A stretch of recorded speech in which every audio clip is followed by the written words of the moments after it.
Welcome to Marvel TLDR, the series where we break down Marvel's greatest stories so you can jump right in and read the original adventures. Today's story is Deadpool Kills the Marvel Universe. Are you guys seriously doing a video about this? Everything you need to know is in the story title. Deadpool kills the Marvel Universe. Doesn't get any more TLDR than that.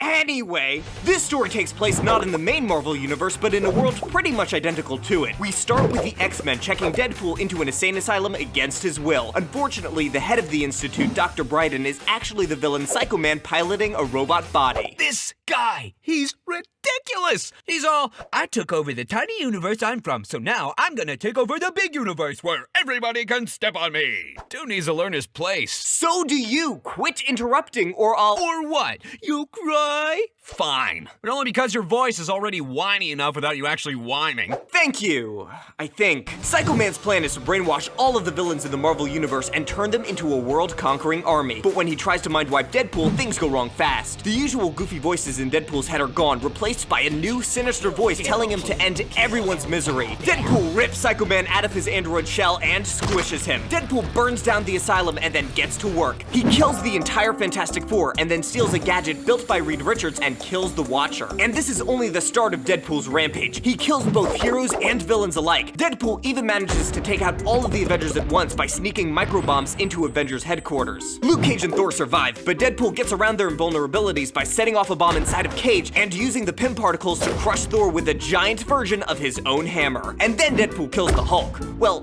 technically he lets the Hulk get all tuckered out and then kills Bruce Banner, but it still counts. With Deadpool still on the loose, Aunt May and the civilian friends of other fallen heroes pool all of their money together to hire Taskmaster to kill Deadpool. Deadpool kidnaps Professor X and uses him as bait to kill all of the X-Men using complex booby traps. Professor X tries to get into Deadpool's mind and stop him, but that's how he learns the terrible truth. Deadpool is killing everyone because he knows he's a fictional character. Everyone they know exists and suffers for entertainment, and nothing they do has any meaning. So Deadpool is trying to put everyone out of their misery. Professor X can't handle this revelation and he dies from shock. That's right. You folks thought this comic was just random violence, but it's actually meaningful and philosophical. I bet that's blowing your minds. Not as much as old Chuck's mind, but still. The last X-Men standing is Wolverine. Deadpool kills Wolverine with a sword made of carbonadium, a radioactive metal that can disable healing factors. Then Deadpool takes out the Punisher and uses the villain Puppet Master to kill even more heroes and villains by controlling their bodies. He even takes out cosmic-level characters like Thanos and the Silver Surfer. With everyone else dead, Taskmaster tracks down Deadpool to a swamp. The two of them duke it out. Taskmaster seems to be winning, but then Deadpool tricks him into getting killed by the Man-Thing. Man-Thing is empathetic and understands what Deadpool is trying to do. It willingly kills itself, revealing the nexus of all realities. Deadpool jumps in and pinballs around the multiverse for a bit, winding up in our world, preparing to kill the creators of the very comic book he's just starred in. Killing creators I don't like. Not a bad idea. I'll be right back.